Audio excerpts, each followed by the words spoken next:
Misericórdia, se a pessoa está falando assim, então é melhor você colocar a tua vida no altar, gente.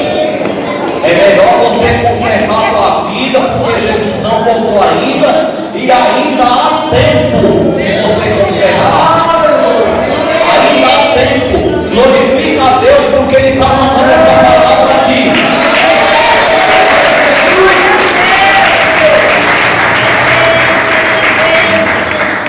Mas é culto da família, sim. Mas o Senhor quer ver todas as famílias no céu, todas as famílias salvas. Porque não existe igreja sem família. A igreja não é essas quatro paredes aqui, não. A igreja sou eu e a igreja é você. Tem muitas famílias hoje depressivas, meus irmãos. Por quê? Porque pai não tem mais diálogo com os filhos, filho não tem mais diálogo com o pai. Às vezes o filho arrumou um amigo virtual ali que ele fica ali direto. O pai às vezes não se preocupa com a vida do filho, não se preocupa. Tem pai que não se preocupa nem com a vida espiritual da família dele. Pai que às vezes é uma bênção na igreja, mas em casa é uma fera. Cuidado aí. Seja o que você é na igreja, você tem que ser em casa. Esposo, que na igreja é uma bênção, mas em casa só Deus pode ter misericórdia. Tem maltratos com a esposa e muitas vezes é crente, meus irmãos. Aí depois fica orando para Deus restaurar. Senhor, restaura o meu. Porque a mulher, meus irmãos, ela não é saco de pancada, não. A mulher, meus irmãos, ela foi feita. Se você casou com a mulher, você é irmão, você jovem que está namorando, você vai casar ou casou para amar a tua mulher, para tratá-la bem, não para tratar como se a mulher fosse um parque de diversões. Meus irmãos, tem que pregar essas coisas dentro da igreja. O povo está perecendo porque falta conhecimento.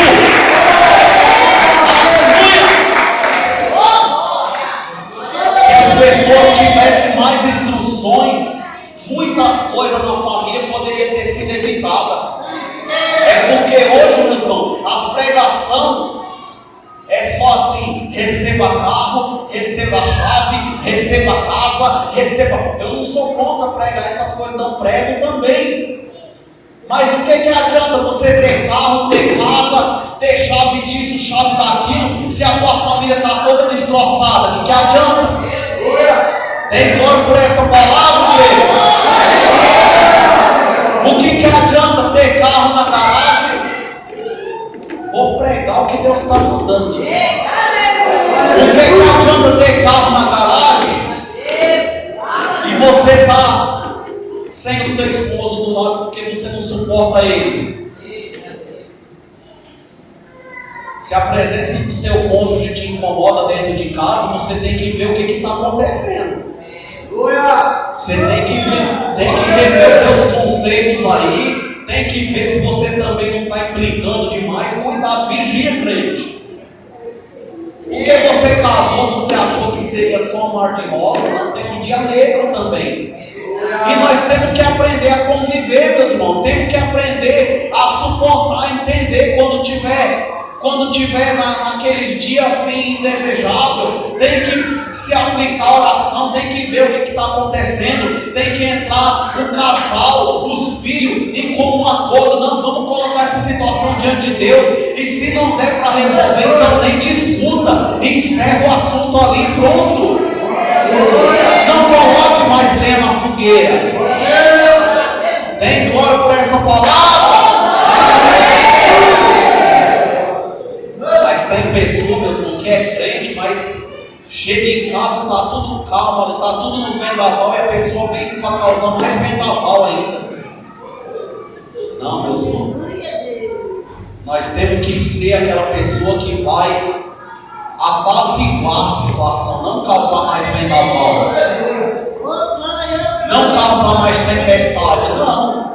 Você tem que apaziguar a situação. Aí diz: o irmão entregará a morte de seu irmão, e uns aos outros se odiarão e se aborrecerão. Aí Jesus está falando do princípio das todos. Aí ele diz, mas ainda não é o fim. Ainda não é o fim não, meus irmãos. Aí ele diz, e esse evangelho do reino será pregado em testemunha a todas as nações. Está falando do evangelho do reino, que será pregado ali na grande tribulação pelas duas testemunhas ali que virão após o arrebatamento da igreja. Então virá o fim. O fim da tribulação, onde Jesus virá na segunda fase, junto com a igreja glorificada. Mas nós também estamos vivendo no princípio das dores e no fim dos tempos aconteceu o arrebatamento da igreja, que é a primeira fase. A igreja está entendendo, igreja? Meus irmãos, nós precisamos estudar esses assuntos, precisamos ler a Bíblia, precisamos pregar sobre a volta de Jesus, precisamos pregar porque o Senhor falou, é misto, é que isso aconteça, mas não fique triste quando estiver acontecendo isso, exultai, se alegre, aleluia, se alegre, porque está próxima a vossa redenção.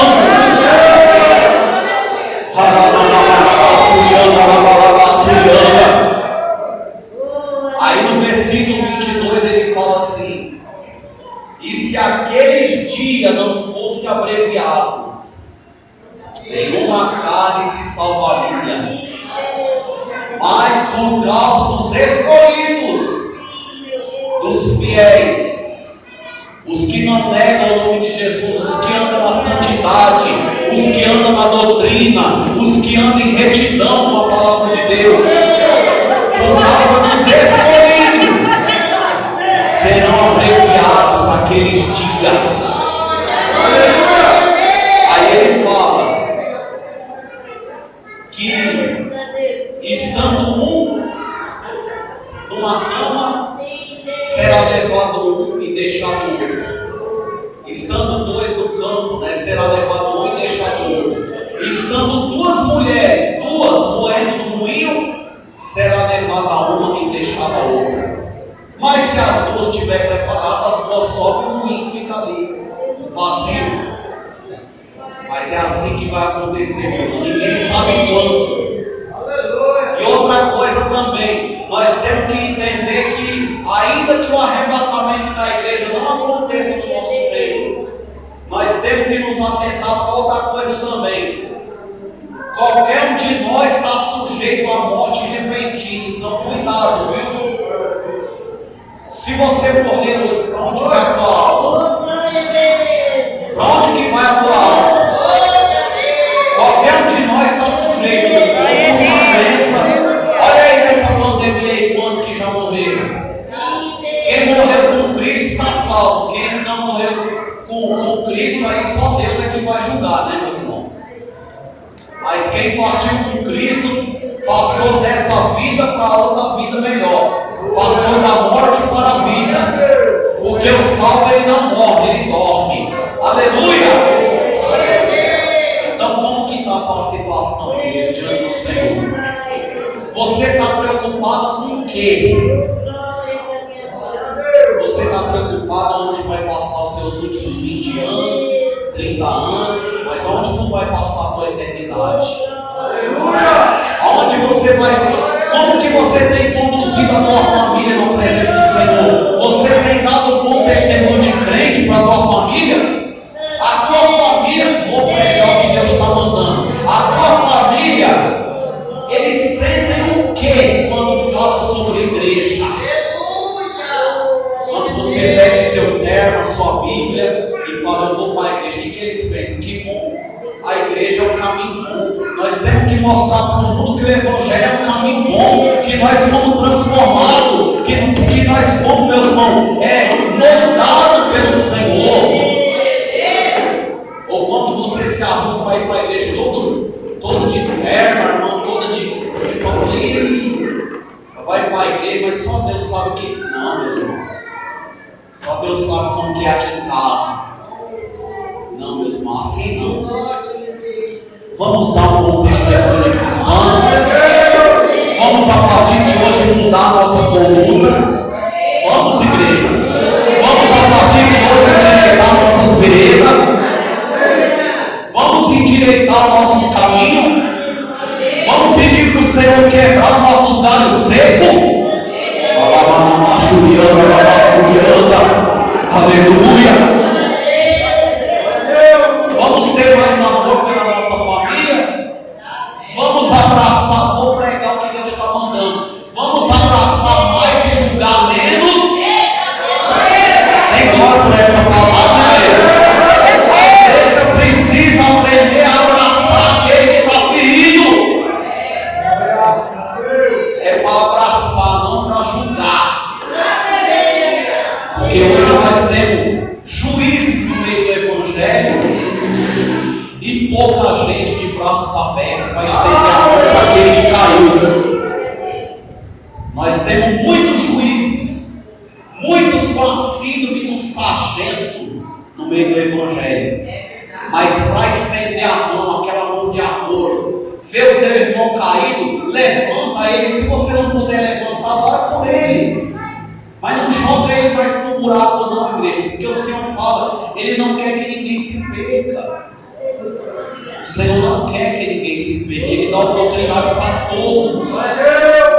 Ele dá oportunidade para todos, porque os sinais da volta de Jesus estão aí.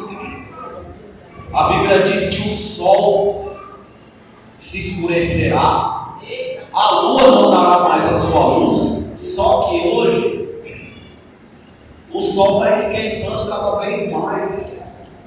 Vai chegar um tempo que o sol vai aquecer tanto que os homens serão abraçados com grandes calores, e mesmo assim vão blasfemar contra Deus e não vão se arrepender. Isso vai acontecer na grande tribulação.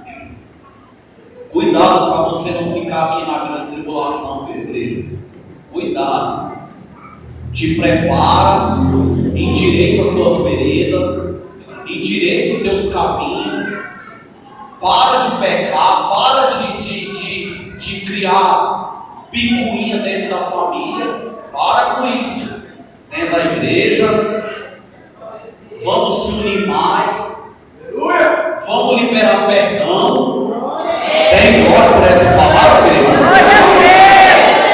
Sabe por quê? Porque Jesus, você peca e você depois não pede perdão para Ele, não te perdoa. Jesus perdoa, meus irmãos. E por que nós não queremos perdoar o nosso irmão que é da nossa carne? Por que a gente tem tanta dificuldade de perdoar o irmão que peca contra nós? Olha, meus irmãos, se você não liberar perdão, você também não será perdoado, viu? Porque para ser salvo, para entrar no céu, Deus preparou um povo seu para morar lá. Mas quem é esse povo?